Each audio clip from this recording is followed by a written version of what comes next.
प्रिय छात्रों, हिंदी के इस शिक्षण सत्र में आपका हार्दिक स्वागत है। आज हम गद्य खंड के अंतर्गत अशोक के फूल निबंध के 9वें भाग का अध्ययन करेंगे। प्रस्तुत अंश में लेखक आचार्य हजारी प्रसाद द्विवेदी जी ने आर्यों के इतिहास पर प्रकाश डालते हुए उन जातियों का उल्लेख किया है जिनके साथ आर्यों के युद्ध हुए। लेखक ने इस अंश में यह भी स्पष्ट करने का प्रयास किया है कि वे जातियां आर्य साहित्य में किस रूप में वर्णित हैं। आइए गद्यांश देखें। वह मुझे प्राचीन युग की बात मालूम होती है। आर्यों का लिखा हुआ साहित्य हमारे पास बचा है, उसमें सब कुछ आर्य दृष्टिकोण से ही देखा गया है। कठिन शब्दों के साथ व्याख्या देखें। लेखक कहता है कि यक्ष, गंधर्व, कुबेर और अशोक के वृक्ष की जो गौरवपूर्ण स्थिति है, जो देवता के रूप में उनका वर्णन है, वह मुझे प्राचीन युग की बात मालूम पड़ती है, क्योंकि वर्तमान साहित्य में ऐसा कुछ प्राप्त नहीं होता। आर्यों का लिखा हुआ साहित्य हमारे पास बचा है। लेखक कहता है कि प्राचीन युग के प्रमाण के रूप में हमारे पास आर्य साहित्य के अतिरिक्त और कुछ भी शेष नहीं है। उसमें सब कुछ आर्य दृष्टिकोण से ही देखा गया है। लेखक कहता है कि आर्यों ने जो कुछ लिखा है वह अपने दृष्टिकोण के आधार पर ही लिखा होगा। इसलिए यह आवश्यक नहीं कि उन्होंने जो लिखा है वह पूर्णतः यथानुरूप हो। आर्यों से अनेक जातियों का संघर्ष हुआ। लेखक बताता है कि आर्यों के इतिहास को देखने से पता चलता है कि उनका अनेक जातियों से संघर्ष हुआ। कुछ ने उनकी अधीनता नहीं मानी, वे कुछ ज़्यादा गर्वीली थी। लेखक कहता है कि जिन जातियों से आर्यों का संघर्ष हुआ उनमें कुछ ऐसी थीं जो बहुत गर्वीली थीं। उन्हें अपनी संस्कृति पर, अपने कार्यों पर बड़ा गर्व था, इसलिए उन्होंने आर्यों की अधीनता स्वीकार नहीं की, हार स्वीकार नहीं की। पुराणों में इसके प्रमाण हैं।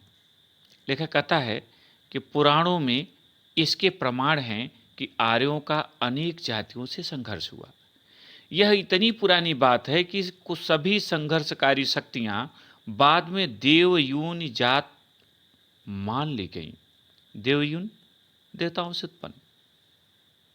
लेखक कहता है कि यह बात इतनी पुरानी है कि बाद में यह मान लिया गया कि जिन जातियों से आर्यों का संघर्ष हुआ वह सभी देवताओं की ही संतान थी।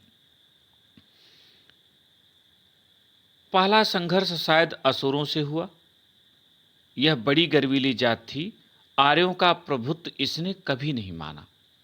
लेखक कहता है कि ऐसा प्रमाण मिलता है कि आर्यों का सबसे पहला संघर्ष असुर जात के साथ हुआ। यह जात बहुत ही गर्वीली थी। उसे अपने कार्य और संस्कृति पर बड़ा गर्व था। इसने आर्यों का प्रभुत्व कभी भी स्वीकार नहीं किया। कभी भी इसने आर्यों की अधीनता स्वीकार नहीं की। फिर दानवों, दैत्यों और राक्षसों से संघर्ष हुआ। तत्पश्चात आर्यों का दानव जात से, दैत्य जात से और राक्षस जात से संघर्ष हुआ।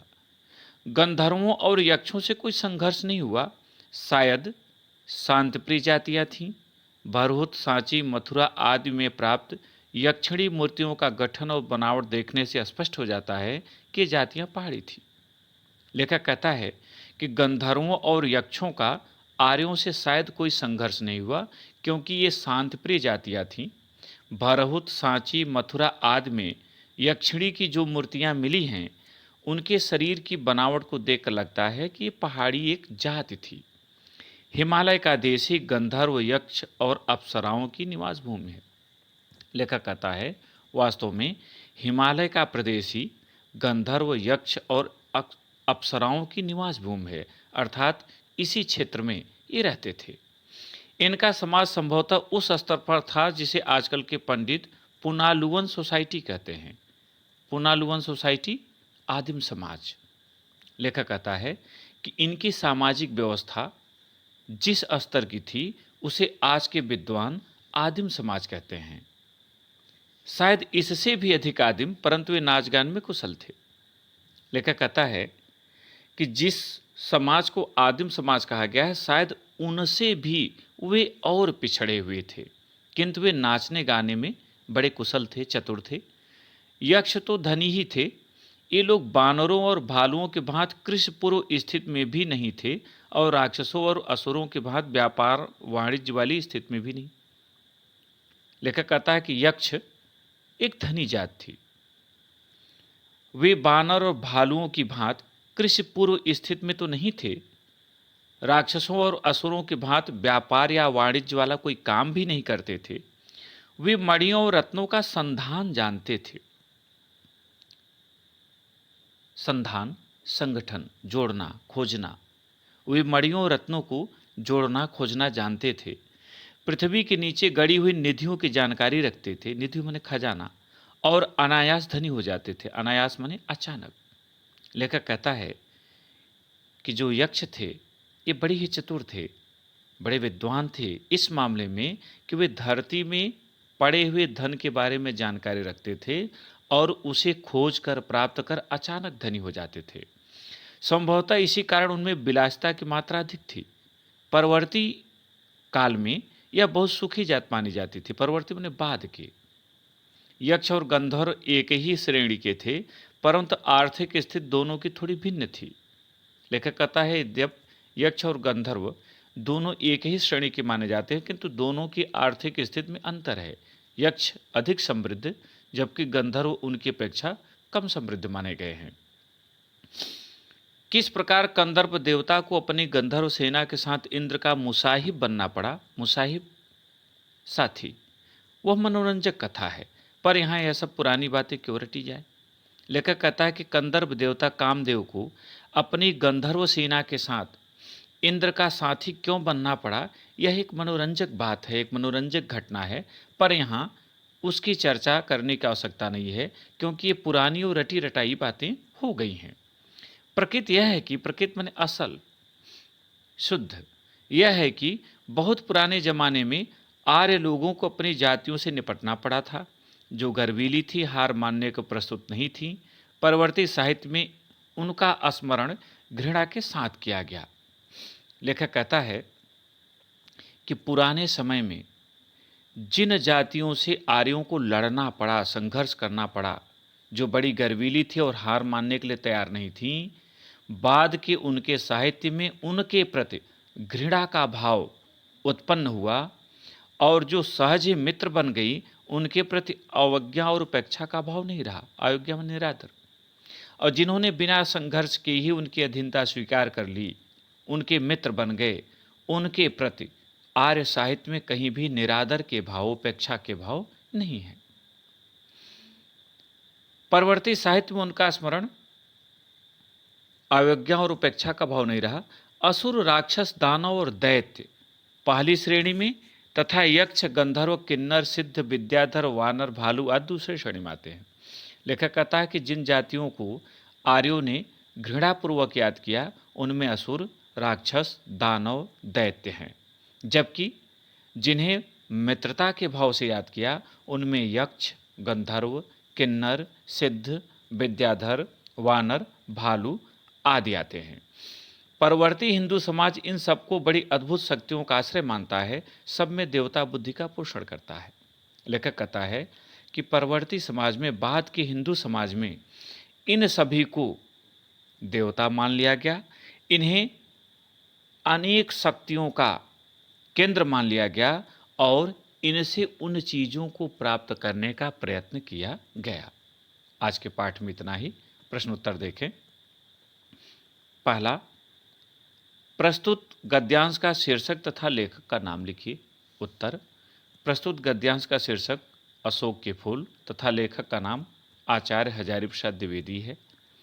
दूसरा प्रश्न, रेखांकित अंश की व्याख्या कीजिए। और यहाँ रेखांकित अंश है, आर्यों से अनेक जातियों का संघर्ष हुआ, कुछ ने उनकी अधीनता नहीं मानी, वे कुछ ज़्यादा गर्वीली थीं, संघर्ष खूब हुआ, पुराणों में इसके प्रमाण हैं। यह इतनी पुरानी बात है कि सभी संघर्षकारी शक्तियां बाद में देवयून जात मान ली गई।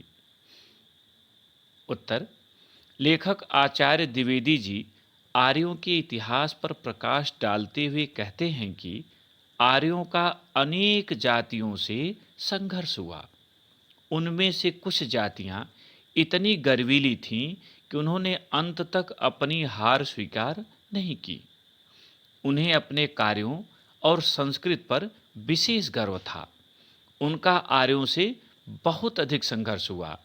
पुराणों में इसके प्रमाण उपलब्ध हैं।